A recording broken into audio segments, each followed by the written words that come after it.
David Q, and I am chairperson of the Board of Trustees here. Today is the 10th of September, and this is our homecoming service. And you all know that because there's a lot of you here. That's great.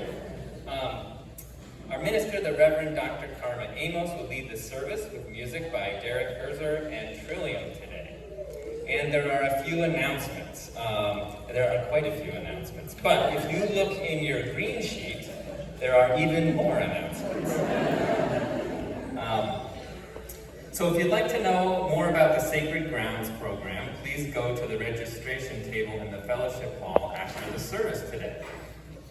And also, we are going to have a holiday fair this year, and there's a planning meeting on September 16th, which is a Saturday, from 10 to 12. And if you're interested in that, please contact Lisa Durrell. Her contact info is in the green sheet. There's an announcement from the USON group. This announcement comes from Betsy Williams, our Working for Justice focus group leader and liaison with USON, the state network of UU congregations doing public policy education and advocacy. Next Saturday is a USON network gathering in Augusta, and at that meeting they will be considering the focus of justice and advocacy work for the upcoming year. UUCB is a spirited, justice-focused congregation, and USON wants to be sure that your voices are heard. To that end, you will note that there are sheets of paper on the walls of the sanctuary, and there's 2 questions on those sheets of papers that would help USON if you answered them. So after the service, please take a moment to respond on the sheets of paper provided. Thank you in advance for taking the time to do this. It will make a lot of difference. And if you're interested in attending the USON meeting next Saturday, please see Betsy Williams, who will be standing near the question sheets after the service. And good morning, Irene Austin with a message from the installation committee. So I was thinking, I'm done with being your benevolent mosquito. I don't want to keep saying that same thing. It's like an annoying drum, right? So I thought, what will I do that's different? So I thought I would channel my inner Lisa Durrell. Those of you who are laughing know that when Lisa's here in church and does an announcement, it's amazing, right? She puts on the hat, she rhymes her stuff, it's fun, it's entertaining, and you remember. So I thought, I think I can do that. So, with apologies to Lisa, because I also didn't know she was doing a message today too. I'm glad I'm going for hers. So here's my channeling Lisa Durrell message, and I was trying to think of rhymes, and the only thing that rhymes with minister is sinister. I couldn't do it. Is there anybody less sinister than our minister? Here goes. At 2 o'clock on September 23, I hope to see you at UUCB, attending a special celebration, sharing vows between minister and congregation. An installation service has many layers. There will be music, readings, songs, and prayers. Come help make new church history as we join with Karma in shared ministry.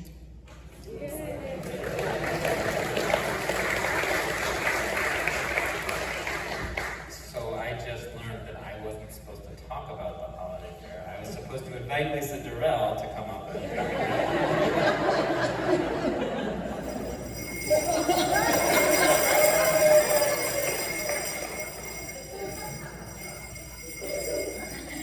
Good morning.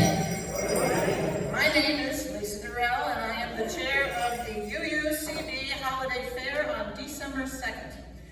I know you are waiting for another wee ditty, or a poem, or a dance, or something quite witty about the preps underway with detail and care for the December shindig, the holiday fair.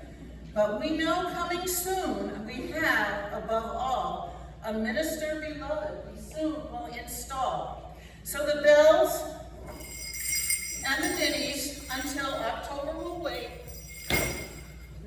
for the time when the church has less on its plate. Today I shall mention just 3 points that are key. So here they are. Kindly do bear with me. What is a holiday fair, you ask? It's a festive, this is point 1. It's a festive day filled with crafts and music and wreaths and soups and white elephants and jewelry and more, and I've even heard tell of the kids' creation station. Why do we do it, you may wonder? 3 reasons: building our coffers, building our community, and building our connections with each other. Point 2. Next Saturday morning, as was mentioned, at 10 a.m., there will be a meeting here, mostly for chair people and planners, but anyone who is interested in the behind-the-scenes planning is welcome, more than welcome. Point 3. I want to repeat that everyone is welcome to be involved in the fair, and I deeply, deeply mean this. From now to December, there is much to be done, and I hope that long-timers, newcomers, members, or not, will jump in. Please don't wait to be asked. We welcome your ideas, your participation, and your friendship. That's what community is all about. So please remember, my friends, we need all of you at the holiday fair on December 2nd.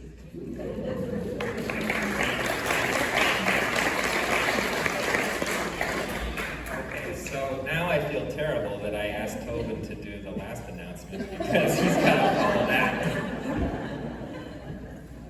This is embarrassing. Mine rhymes too. It doesn't, okay.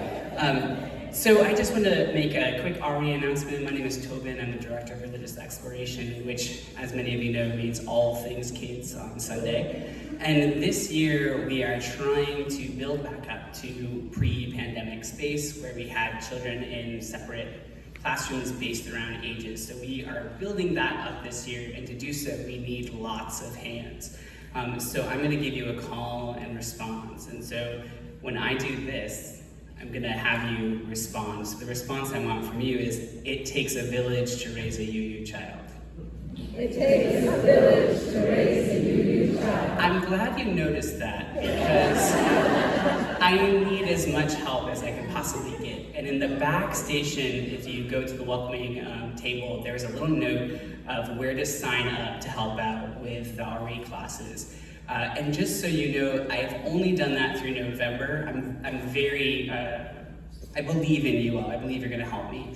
And I will bring multiple sign-up sheets, and I didn't want it to all get filled up at once because I wanted everybody to have a chance to sign up, because it takes a village to raise a UU child. So if you would like to sign up, there's a place in the back to do that. If you want to wait until later months, I will have sheets for you to do that. Also, I'm going to have a quick teacher training next week following the service in the Mary Meeting Bay room, and we'll also have one on the 24th.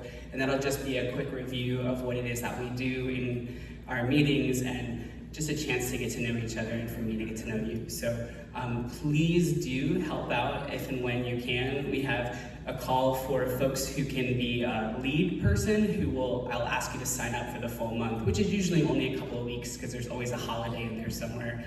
Or you can be a helper. So if you're somebody who's not quite feel up to being the lead or need a little bit of practice before, those are one-offs, so you can pick any Sunday of the year to help out. So I really appreciate all of your help in taking care of our kiddos and making this a wonderful RE year. Thank you.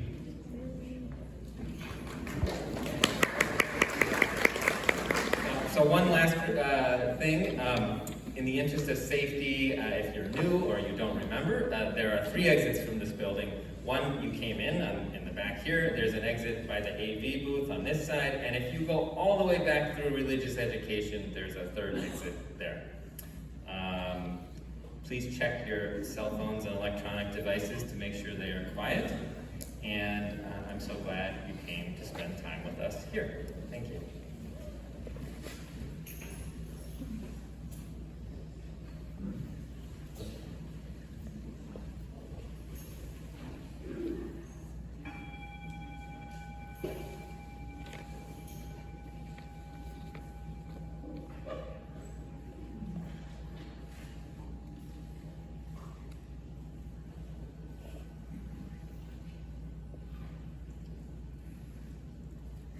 will light this chalice this morning as a symbol of our gift of welcome.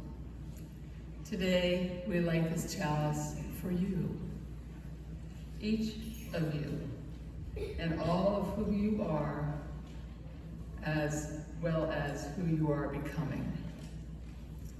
As we light the chalice, we offer this invitation written by Ian W. Riddell. Come one, come all. Come with your missing pieces and your extra screws. Come with your hard edges and your soft spots. Come with your bowed heads and upright spines. Come all you flamboyant and drab, verbose and quiet fidgeting and lethargic. All you with large vision and tender hearts. All you with small courage and tender fears. Bring your lisp and your stutter and your song. Bring your gravel and your drawl and your lilt. Bring your anger and your joy and your righteous indignation. Misfits and conformists and everyone in between, come into this space and be welcome. Bring who you are. Bring where you've traveled. Bring what you long for, and let us worship together.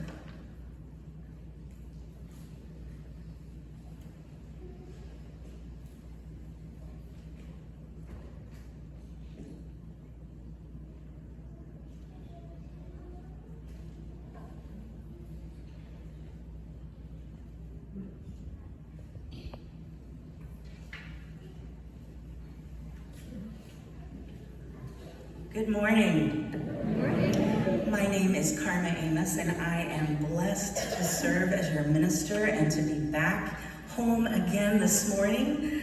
I want to offer these opening words from the Reverend Allison Palm. We gather this morning on the brink of a new congregational year. Some of us come fresh from summer adventures, from wind and waves and sunshine. Some of us come broken down from summer losses, from tears and pain and heartache. Some of us come renewed from summer rest, from peace and solitude and contemplation. Some of us come weary from summer monotony, from work and heat and sameness. Whoever you are, wherever you come from, whatever gifts, whatever needs you bring, you are welcome here. Our opening song this morning is Come Come Whoever You Are, which is based on the words of Rumi. And the words invite us to join a procession. And so I want to invite you to rise as you're able, and we'll sing this in a round. We'll sing the whole thing through once, and then we'll begin in portions. And I'll cue you in. We'll go here, and there, and there, and there, and lots of choice in between. And we'll just sing this together. But this is a song that initiates the caravan of joy. And so if you would rise as you're able, let us sing together.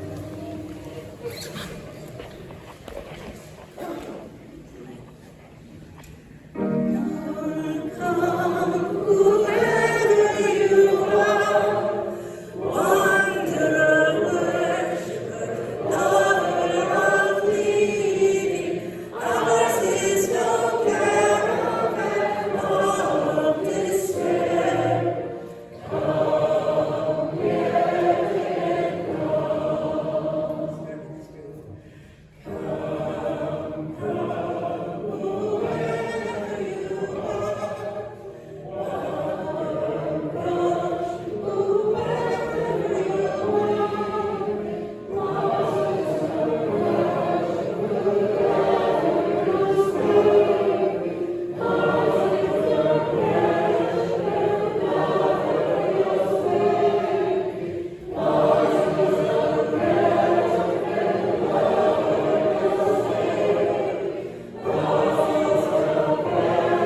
Reverend Sylvia Stalker served this congregation as minister from 2007 until her retirement in 2020, when this congregation voted to honor her with the title of Minister Emerita.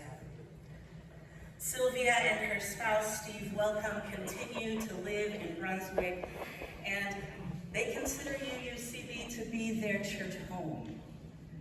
After a 3-year period of disengagement from the congregation, which is recommended by the UUA, Sylvia and Steve would like to be able to become a part of the congregation, the life of the congregation, for which we rejoice.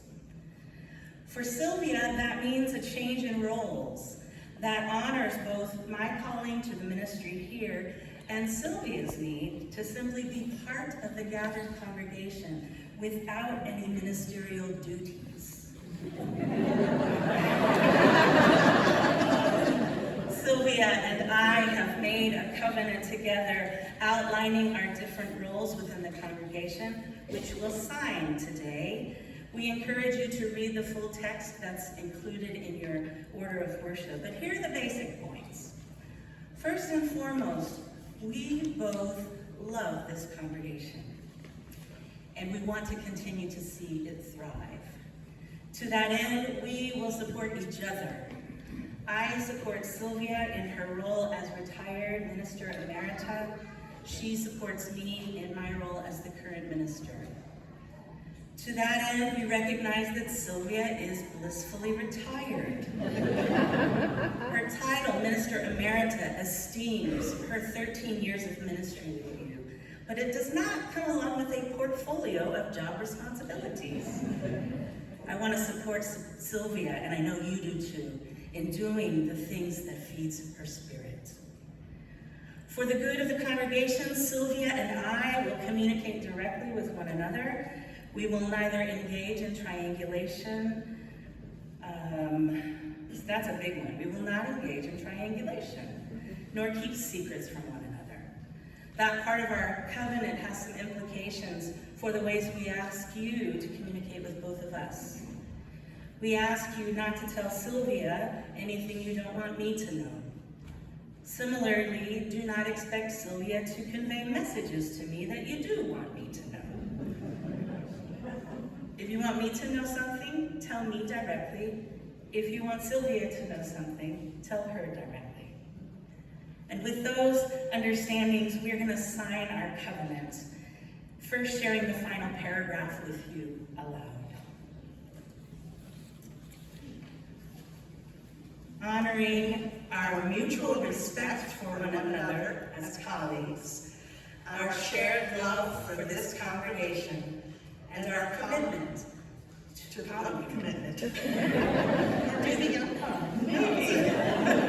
the larger Unitarian Universalist movement. We, Revs Amos and Stalker, agree to abide by this covenant with trust and integrity, reshaping it over time as necessary. Don't you love that sound when everyone's quiet?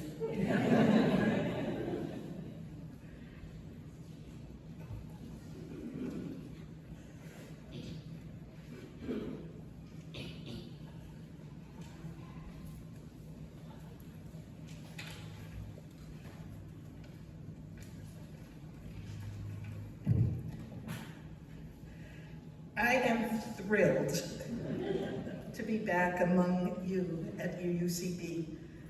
What a blessing it is for me to now have a minister in this time in my life when my family and I need one. I recognize that both I and those of you who were here when I was UUCB's minister will be adjusting a bit to my new role among you. But I am not worried. I have always experienced this congregation as a healthy one. Both Steve and I love this congregation. For me, knowing full well the obligations of ministry, I intend to do all I can to support Karma's ministry here with you. I am bound by covenant to all my UU colleagues, And in addition, I am inspired both by my high esteem for Karma herself and by my desire to help maintain the health of this congregation. I consider it an honor and a privilege to continue to walk with you on our respective life journeys. Thank you for your faith in both Karma and me. And I could not be more thrilled to welcome Sylvia and Steve back into the active congregational life of UUCB. I know how fortunate I am to walk in the footsteps of Sylvia Stalker. She has already been so generous to me with her support and her resources and her very good humor. I look forward to the ways in which Sylvia and Steve will each find a new kind of home here with a foundation that has already been laid so well by love. If you feel so inclined, make some happy sounds to welcome Sylvia.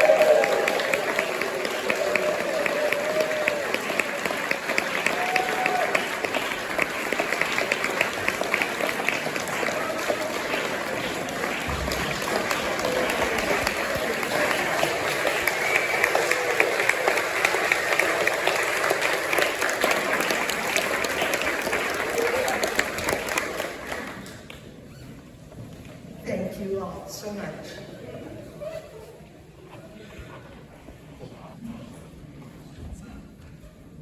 That's super fun to follow. It is on. There we go. Okay. Like I said earlier, my name is Tobin Cooney Calman, and I am the Director of Religious Exploration, aka all things. Now we're definitely on. Where's anybody not awake? Because now you are. We're going to do something new that we haven't done before. We are going to do a blessing of the backpacks. So I would like to bring some kiddos and some members of the RE committee up. RE stands for Religious Exploration, for anybody who might not know. And I have a whole committee of people who helped me out, and what we did was we made little charms for backpacks that we're going to give away today. So I'll invite my committee up, and all kids come on up this way.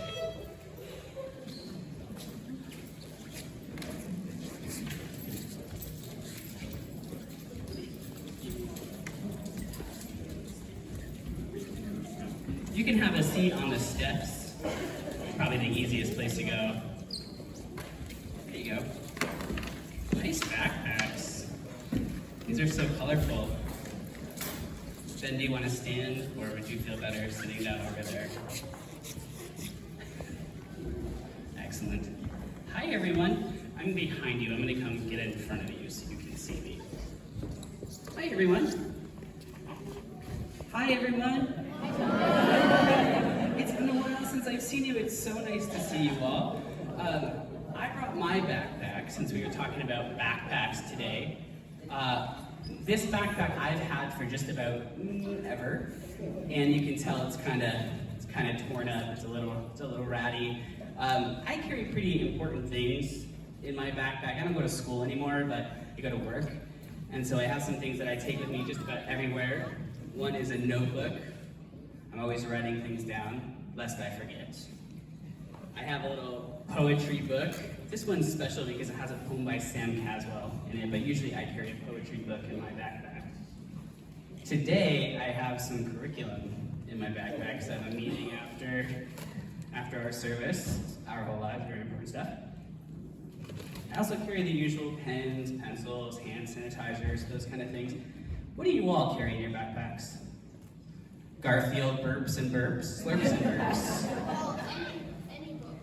Any book. Yeah, you're a big reader, yeah? How about, who am I gonna call on next? Izzy, can I call on you? Want me to call on Maya? Maya, what do you carry in your backpack? Sketchbook. Sketchbook, naturally. Holden, what do you carry in your backpack? I carry my water bottle. Your water bottle. Oh, that's super important. That keeps you hydrated throughout the day. Does anybody else have something super cool that they want to share that they carry in their backpack? I carry like a pencil case, but I leave it at school. You carry a pencil case, but you leave it at school. Do you have do you have a favorite pencil? To You like Ben's better? What are you carrying in your backpack, Jess? Toys. I want to go to that school. So, our backpacks come with us in places other than church. Is it usual that you bring your backpack to church? I mean, I do, but do you usually bring your backpack to church? Do you carry your backpack with you most of the days that you go to school? So one of the things that we want to do is have you carry with you throughout your day all those important things in your backpack, and one other important thing, which is your connection to this whole community that loves you to bits and pieces. So my lovely committee and I have made for you little charms to put on your backpacks. But before we do that, we want to bless them, bless you, and bless your backpacks. Do you think we can do that? Would that be okay? All right, you have a seat there, and we're going to put hands over you. It's going to be so cool. All right. Even when you are away from UUCB, you carry the heart of Unitarian Universalism with you wherever you go. May you feel curiosity all of your days. May your imagination catch fire. May you find courage when it is necessary. May confusion lead to better questions. May you feel compassion towards those around you and they towards you. May you feel heard and seen, and may you hear and see others. May you speak up for those who are not heard, who are not seen. As your spirit's home, we are made stronger when you share what we learn. We ask you to bring whatever you learn of the world back to us and back to this place. If you all agree, will you please say, we will? We will. Thank you. And this is the communal part of the blessing. If you, congregation, will agree to keep your minds and hearts open to these youth and to the lessons they choose to share with us, please say, we will. We will. Thank you. And I think we should all just say, including you all, yes. Yes. We are blessed. We are blessed. So be it. And as you are heading back to your seats, which you can do now, I would like you to stop by and grab one little charm from this basket for you. And if you have a sibling who's not up here who you'd like to grab one for, you may too. But because there's a lot of you, I'll ask you to just take the first one that you put your hands on. Thank you.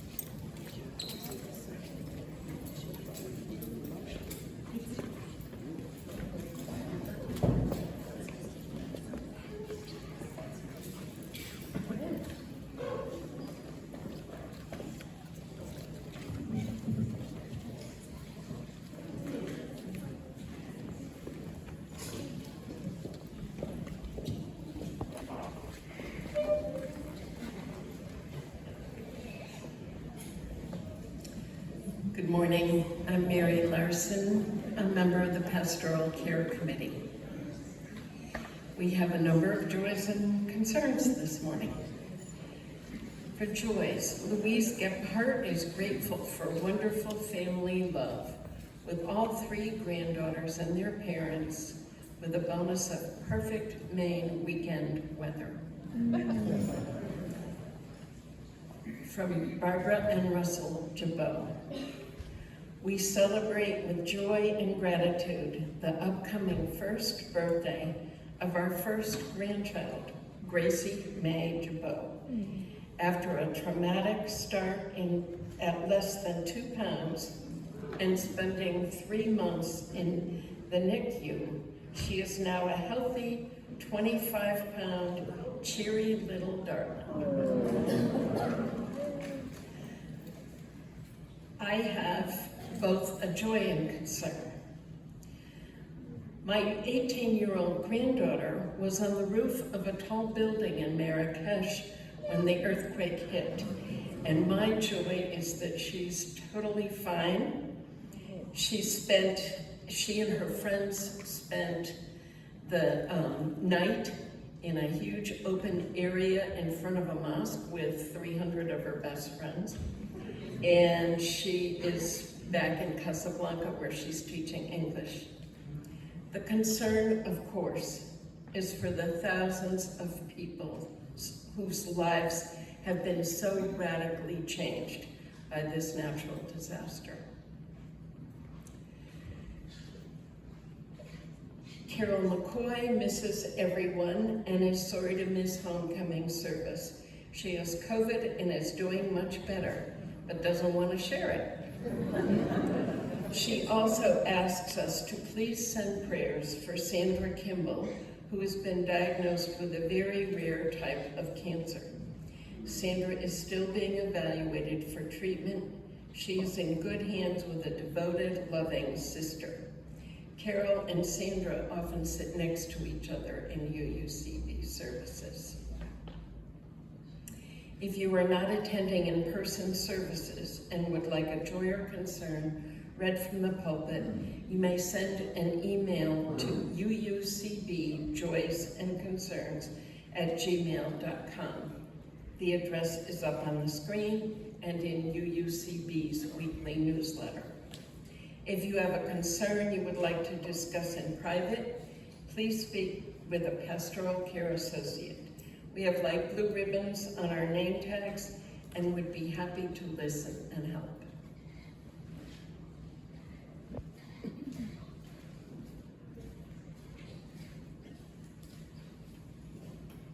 As we celebrate homecoming,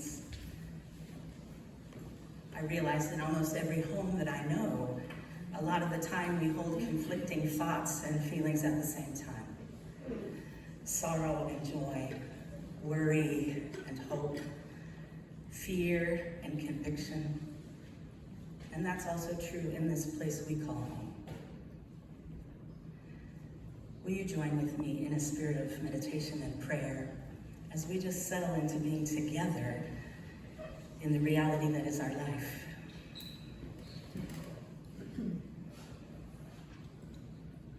For those in our community and for those of us who are ourselves struggling right now, let us hold out the intention for peace, for resolution, for companionship of those who will be with us in the messiness of what is. For those who are feeling joy today, whose hearts are moved by gratitude and the gift and grace of life, let us open our spirits to celebrate with them, even as we hope and work for a just world in which more and more people are allowed to flourish. For neighbors we know, for those we don't know yet, let us nurture relationships of mutuality, that we might weave together a community of love and generosity, of justice and peace. And for our fragile and resilient earth and her creatures, let there be relief and renewal. May we find better ways to sustain our planetary home together. And as we breathe together, let us give thanks for our connection to the Spirit of life. Amen.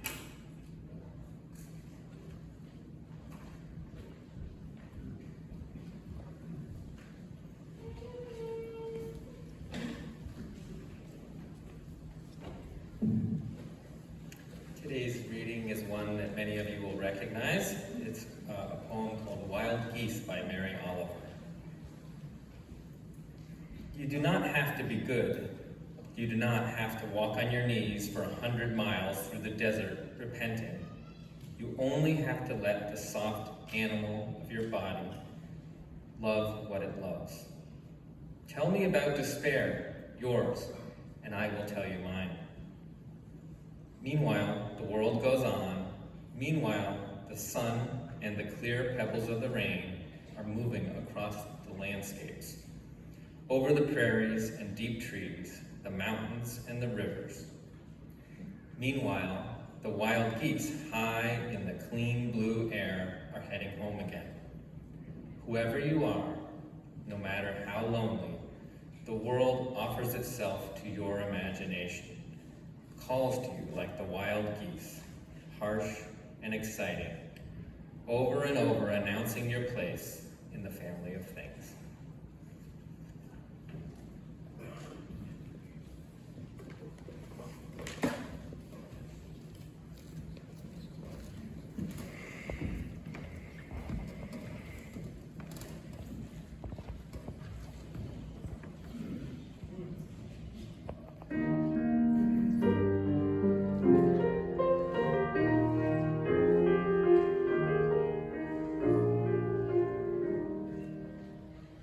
Weave us together, weave us together in unity and love. Weave us together, weave us together, together in love. We are many textures, we are many colors, each one different from the other. But we are entwined with one another in one great tapestry. Weave us together, weave us together in unity and love. Weave us together, weave us together, together in love.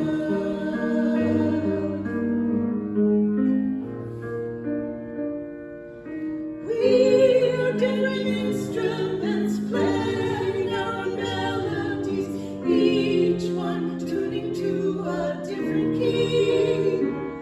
But we are all playing in harmony, in one great symphony. Weave us together, weave us together in unity and love. Weave us together, weave us together, together in love.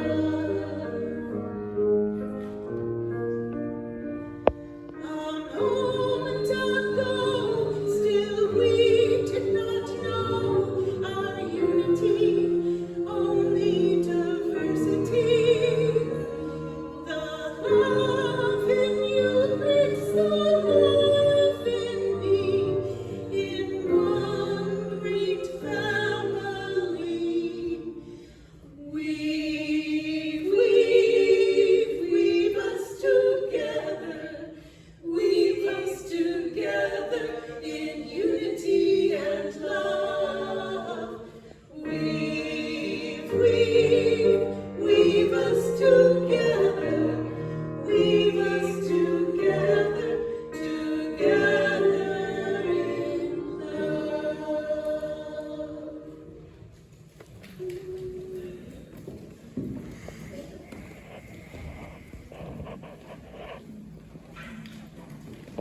That was beautiful. I'm reminded of what my grandmother used to do when I would come back home after being away for a while. And I don't know, she would always say, just stay still for a minute and let me look at you. I feel like that. Let me look at you. OMG, but I've missed you over the summer, and I'm excited to be back. In fact, I really noticed that it's been many years, like definite double digits, at least twice over, since I've experienced anything similar to that feeling I used to get, that rush that I got every year as a young child, a self-acknowledged, overachieving nerd, every time school started again. Do you remember that feeling? Some of you? Some of you may be feeling it now. For myself, on the occasion of this homecoming to our spiritual community, I am reminded how nice it is to come back and see familiar friends, to see faces of people we don't know yet but are eager to welcome and engage, and to put renewed intention into pooling our energies and resources together to do some good, or as John Lewis put it, to make some good trouble in the world. I hope some of you are feeling maybe a little sliver of the excitement I am about the opportunities that this new church year presents us with. One of the opportunities inherent in coming home again is very individual, personal to each of us, and that's where I'd like to focus, to invite us to focus our reflections today, to think about our own homecoming and how we want to arrive. David Q did a pretty good job of reading that much beloved Mary Oliver poem this morning, didn't he? I think of that poem as comfort food, and that was a particularly pleasing dish of it. It turns out Dave does a lot more than make announcements, or strategic plans, or other board-related things. He is. You are. Each one of us is multifaceted. Our narratives are complex. We do not have a single story, but many. We have layers and layers of different experiences throughout our lives that have formed and shaped us into the people that we are. And every moment of our life that continues to happen. We are still and always in the process of becoming. There is no aging out. There is no graduation from this reality of life, that we are still evolving and growing the whole time we make this earthly journey. Now, the good news I want to highlight about that, I know it sounds like a lot of effort, doesn't it?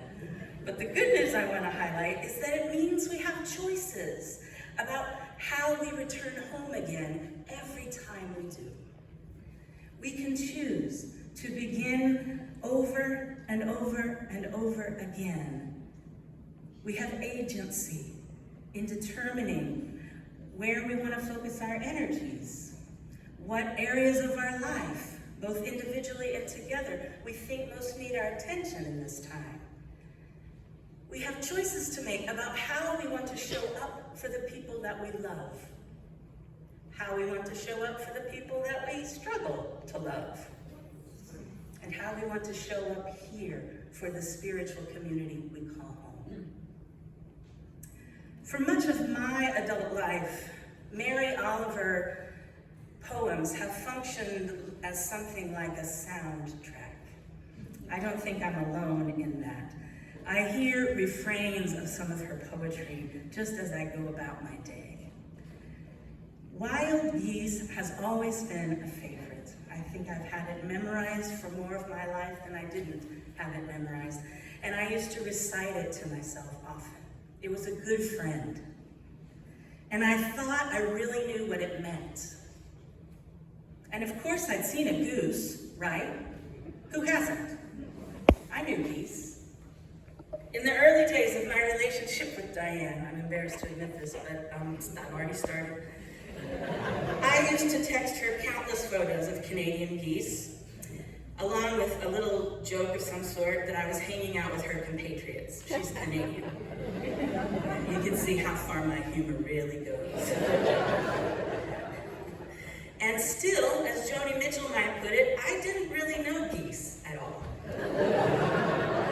And then we moved to southern Delaware, which is an annual destination on the migratory journey of snow geese. them, we were in awe. Gobsmacked, I believe is the word Diane used.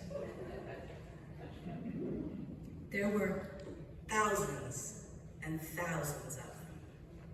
They moved together en masse, like a giant, graceful cloud full of snow, and they settled together.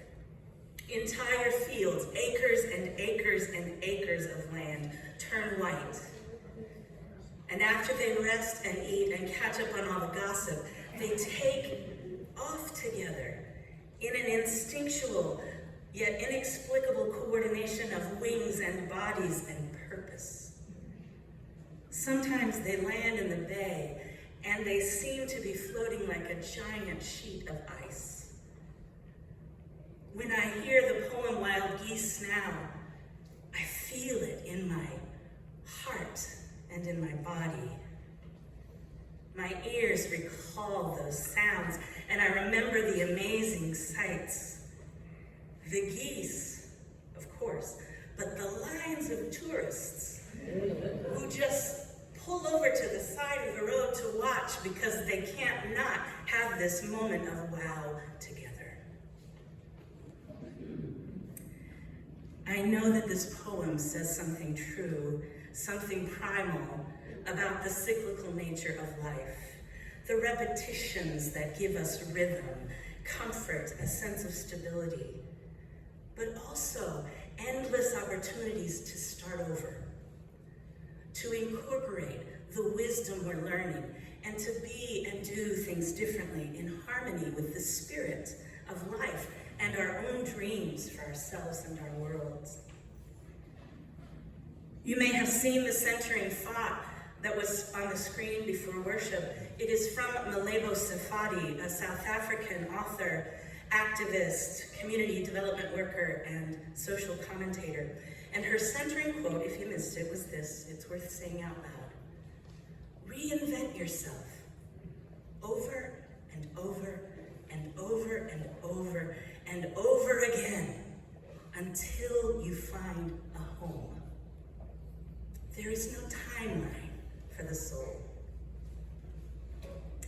Malebo wrote a book called Misbehave. Now that's like Miss America, but misbehave. And she tells a snippet of her story in a TED Talk that you can easily find online. But for context, Malebo was one of the many women in South Africa, a new generation of women, who because of the many social progresses that occurred in her own lifetime, sort of bought into the notion that she could have it all, do it all, be it all the time, everything for everyone. Keeping a tidy and welcoming home, parenting children with intention and purpose, working well more than full time, volunteering, community organizing, you get the picture. And then she found herself curled up in a fetal position on the floor, burned out, beyond burned out, done in by the cumulative effect of the emotions she had been too busy to feel for too long. After a few days like that, she called a friend who told her to snap out of it. Incidentally, not always the most helpful response. But the friend said, Malebo, this isn't you. You're strong. You're a lioness. Rawr. And that was true too. Lioness is her nickname, in fact, and no one doubts her strength. But Malebo says that she had been living her life solely for other people since she was 10 years old, making a huge impact on her community, yes, but it took her a very long time to accept the wisdom that she couldn't sustain that way of life without also, and perhaps first, centering care for herself, for her soul. She'd given so much of herself away she didn't think she had any left, and she knew that had to change. She quotes Audre Lorde, who said, caring for myself is not self-indulgence, it is self-preservation, and it is an act of political warfare. Think about that. The type of resistance it takes for people, particularly marginalized people, to resist being complicit in their own oppression. It takes constant vigilance. And for Malebo, the process of reinventing herself over and over again as she sought a home for her fullness, for all of her, was directly related to her conviction and her commitment to justice, linked inextricably. She encourages people to take seriously self-care as a tool for liberation. Now, why do I mention this? Let me just say it quickly and plainly. Home ought to be a place where you can be yourself as you evolve, as you change, as you learn, as you discern, and as you integrate. Home, ideally, should not expect you to remain the same, but encourage your growth, your experimentations with joy, your process, however awkward or messy it might be, of finding your way into your own gifts. We want this home to be a place where you can try on new things. You've already created a place where board presidents read poetry and financial folks can slide from being treasurer into leading worship, where worship leaders, including former ministers, can be nurtured on the next evolution of their journey. Home is a place where you can continue for your whole life to enjoy discovering and rediscovering who you are. Home should also be the place that holds you accountable, ideally, that remembers who you were before you learned that important life lesson, whose knowledge inspires humility. People at home haven't forgotten when you went through that phase, but they love you more for it because you made it through. Home celebrates your triumphs with you, both the minuscule and the magnificent. And when it needs to, home can withhold its judgment and simply cradle you when you feel unmoored from your own life. Those are aspirational statements, of course. No home is perfect, just like no person. That's an admission, but not an apology. Spiritual communities are by nature aspirational, always striving, never quite getting there, but always striving to live in alignment with our values, having faith that we can be and do better together, that we might still experience collective liberation, which is the only way liberation happens.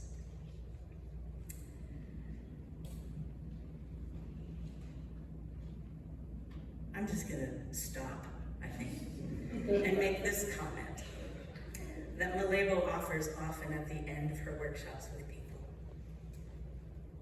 Challenge, perhaps, opportunity, perhaps, maybe both. And she says this: it's time to reclaim your life, one breath at a time.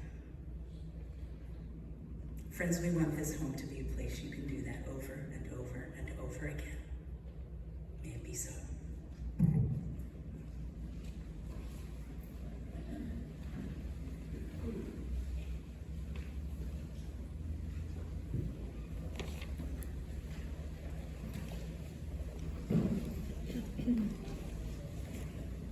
Because of being here together, there's a feeling of great joy, belonging, and a sense of home.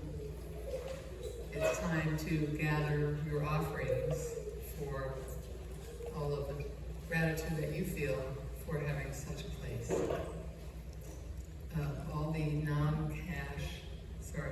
All the non-pledged cash that is received in the offering basket will be shared with Tedford Housing, kind of appropriate for a service about home.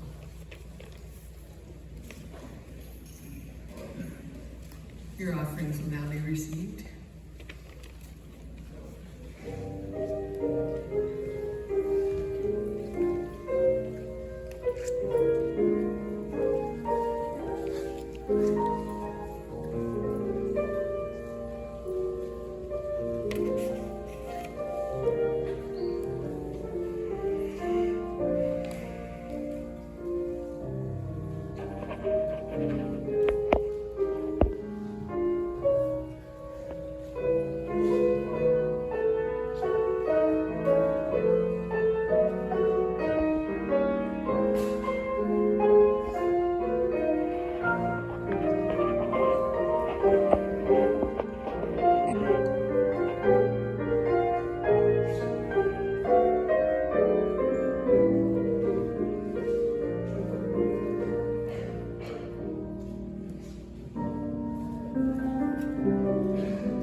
Please say with me the response.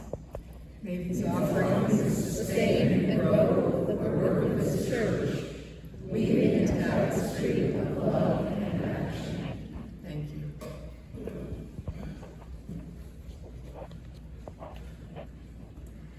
If you would rise in body or spirit as you're able, we'll sing our closing song number 354, and the words will appear on the screen.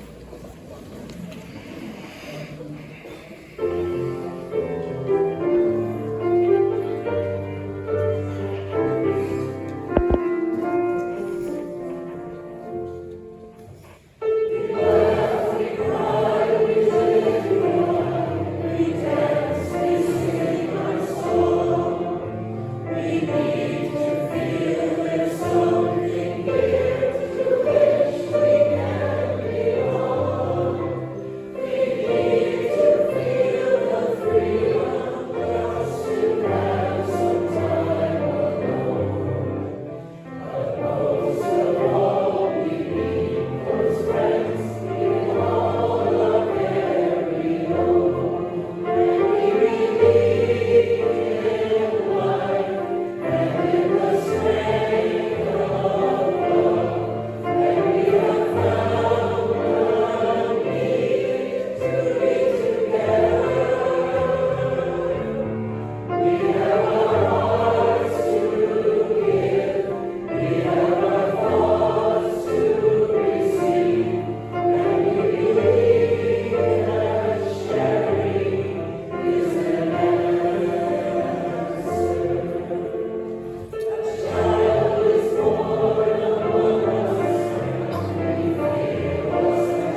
blessing that was sent to UU8 leaders this week by Derek Jackson, the Director of Ministries for Lifelong Learning at the UUA. And I hope that Derek's words will be a blessing for us. We come again to a new beginning, the start of a new year, a change of responsibilities, a new awareness of self and the world.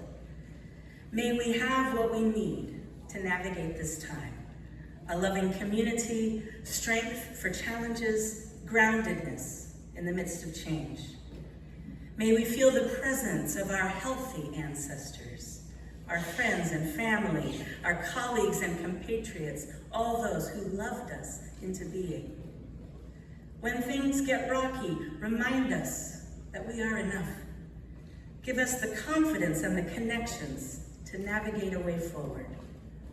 When all around us is in chaos, extend our roots deep into the soil to drink from the waters of faith and values, nourishing us for the work ahead.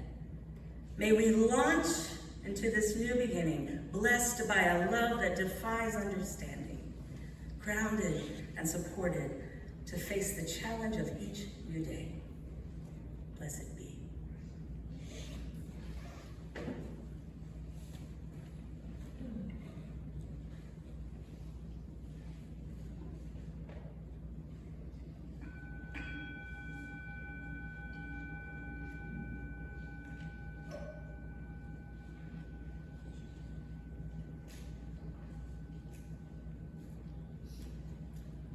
Greet your neighbors.